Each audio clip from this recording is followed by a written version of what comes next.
Hey YouTube, what's up? This is Boba7772 and today I'm bringing you a comic book review of the new Star Wars issue 1 from Marvel Comics. So without further ado, let's jump into this baby.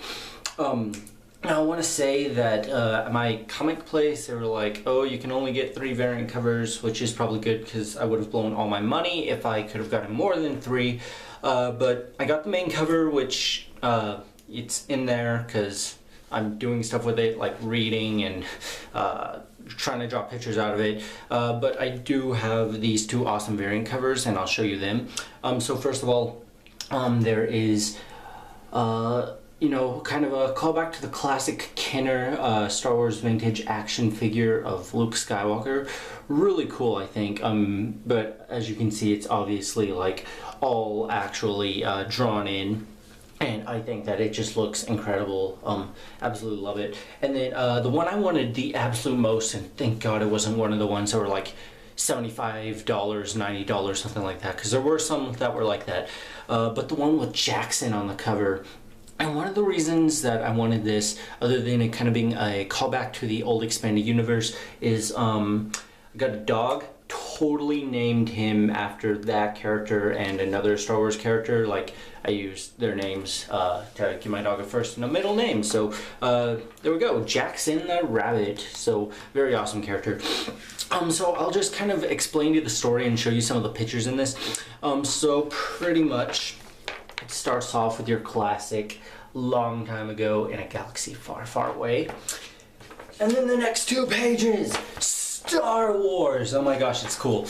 Now, pretty much the basic, here's the title crawl if you guys want to read that. But pretty much the basic plot of this is right after they, our heroes, destroy the main Death Star, they go to this ship facility, and I'm not too sure. They keep, like, saying all these different planets, so I think it's Corellia, but I'm not 100% sure. Cymoon 1. Maybe it's a moon of Corellia. Welcome to the Corellian Industry Cluster. It's something like that. It's a Cymoon 1, I guess, so I'm assuming that it's one of Corellia's moons. But a ship goes there, they're meted by some Imperials, and Han Solo walks out with 2 skiff guards and an R2 unit, and he's like, yo, I'm from Jabba the Hutt. And I work for him, and then I believe it's 4-LOM shows up, and he's like, yo, researching Han Solo? Yeah, you are who you say you are, except for you kind of have a huge bounty on your head by Jabba. And then Han's like, I can explain that. The Empire is like, I don't care, just come with me and hand over your weapons. So they hand over all the weapons. You can tell that, sorry, I'll show you more images. You can kind of tell that we're missing a couple of main characters here. First of all, you can see the 2 skiff guards. Obviously, you can take a guess who they are. But we're missing C-3PO and Chewbacca. Well, we kind of get a view of one of those characters in this last frame, a sniper scope.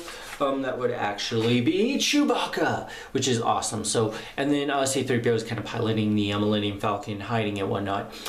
So the Imperial dudes kind of lead our heroes into this place, and they're like, we're negotiating, but we're not negotiating. You're just gonna do what we say. And Han's like, no, and he's like, I'd rather do it out here. And then they are like, what? This isn't the right room to negotiate. And I was like, you said we weren't negotiating. Then they beat up all the Imperials, kill them, I don't know, something like that. And they go, Luke finds some slaves, Han, R2, and Leia go and kind of shut down this place. And then Lord Vader arrives, and they're like, oh no. And they're like, what do we do with that Lord Vader's here? And Han's like, Chewie, don't even try to take a shot. We can't risk being seen. And Leia's like, no, give me that comm. She's like, Chewie, take the shot. Do it no matter what. At any cost, take that shot and kill him. And Vader's like, lol, I'm too good for you. Sensed it, totally owned him. Really cool battle with some stormtroopers. He uses the Force to throw some stormtroopers in front of him. Here's a scene where Luke frees the prisoners. Not sure if I said that part, but yeah. And then Luke brings the prisoners back to Han and Leia. Oh, that's pretty cool. That's a Clone Wars Phase 1 clone. he brings the slaves back to them, keeps going, and then kind of at the end, he's talking to Ben, and Ben's like, Luke, run. And then that's where the issue ends. So, I guess you can say a solid issue. Like, honestly, I wasn't expecting much from this, and I didn't get much. I was hoping that with not expecting much, it'd be better, but maybe by doing that, I expected too much. And it really wasn't as good as I was hoping.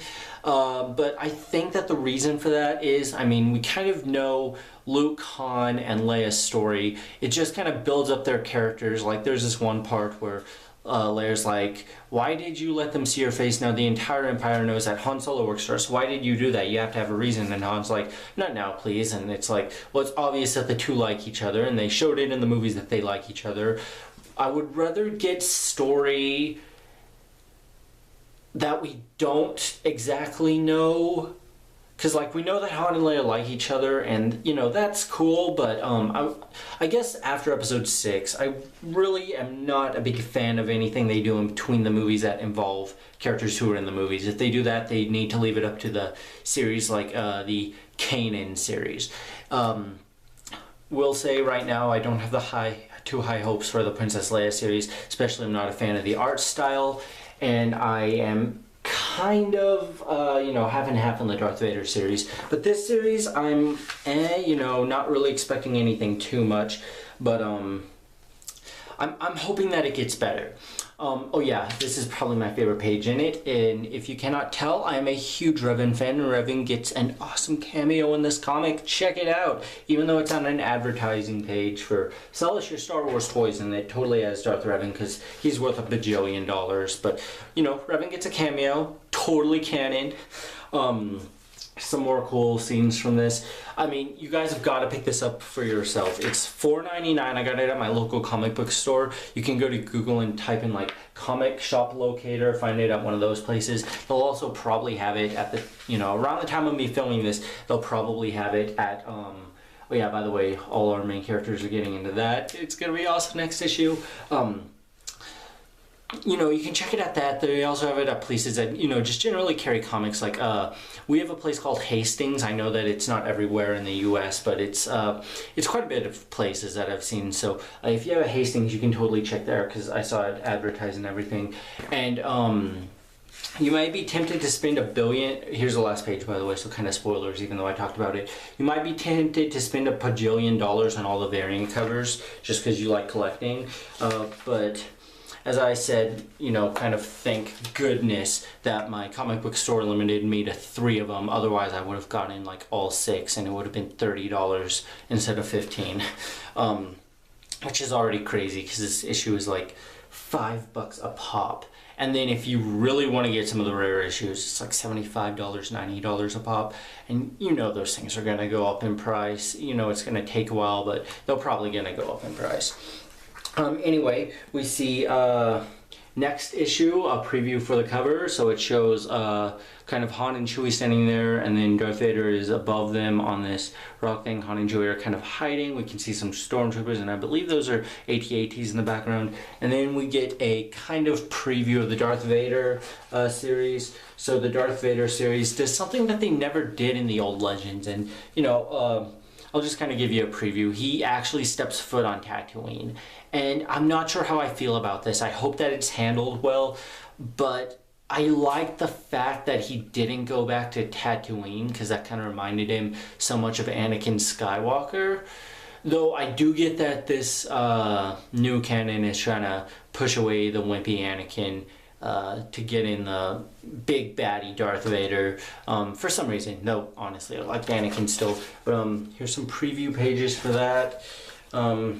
Couldn't see it much, but you guys just honestly go pick this up for yourself. Even like if you're like me and like it's still totally worth picking up just for like the artwork. It's amazing. Darth Vader one, the artwork looks really amazing. I mean, check that out. We can see characters like Boba Fett, Dengar, 4-LOM, I believe that's Ula, the elephant guy, Sarlace Crumb. There's that, I think that it's that female Rodian, Tessek, IG-88. Wow, there are just so many characters. Bossk. Like, there's so many on this page that, like, it's amazing. And then Princess Leia. Once again, not a fan of the art style. I'll kind of give you guys a preview so that you can see it. Not sure if you guys like the art style, but honestly, I'm not the biggest fan. But you know, it's gonna be canon, so I've gotta get it. Once again, or the previews for the Darth Vader and Princess Leia series have no words in the preview, so that's cool. And then we have Legends. Kind of a Legends page, and all of this stuff, and then in the back we have action figures of the Black Series. So that's pretty much it. This is a very solid issue. Once again, got 3 covers: the this cover, and the main cover, which kind of has Luke standing there, and then all the main characters are just kind of behind him in a really cool pose. So yeah, I'm not exactly sure how I should rate this, cause like, personal enjoyment, I love the art in it and the collector kind of thing with all the variant covers. God, it reminds me of My Little Pony all over again. If you guys don't know, My Little Pony issue 1 is just like Star Wars issue 1. There's a billion quadrillion variant covers. Like literally, there are over 60 Star Wars variant covers for this one, and most of them are like really rare. My comic book store only got like 6 of the common ones in. I'm blabbering now. So yeah, for like art style and kind of collecting value, I think that, you know, it's really cool. But as for the story wise, I'm just kind of disappointed, because I think that they could have chosen a better time to do this instead of directly after episode 4. I think that was a major mistake on their part. But I went in knowing about this, and went in knowing that I was going to be kind of disappointed, because they were going to pull stuff like this, like developing Han and Leia's kind of love story. But I mean, we already knew all about that because of the movies and everything. I mean, even if you just go by the movies, you know about that. All in all, I'm thinking I'm gonna give it a 3.5 out of 5. First, like, I'm taking points off pretty much for just sheer overall enjoyment, because overall I did not enjoy it as much as I wish I had. But it is still a good issue. I'm going to follow it. Hopefully it picks up in the future. If you are a comic fan, if you are a Star Wars fan, I mean, I highly recommend getting into this book, because it looks like we're gonna get to it looks like it's gonna get better. And really hoping that, you know, maybe it'll have some tie-ins with episode 7. It'll keep you hungover until the new movies and all that stuff comes out. So yeah, that's pretty much my review. I've been rambling on way too long now, guys, so I'm gonna cut the video here. Thank you for watching. Just one more quick reminder: if you want to you know, see where you can get this, go to Google and just type in comic book store locator, and it'll find a comic book store near you. And if there isn't one, you can just look up places that sell comics, or even online, because they have it digitally.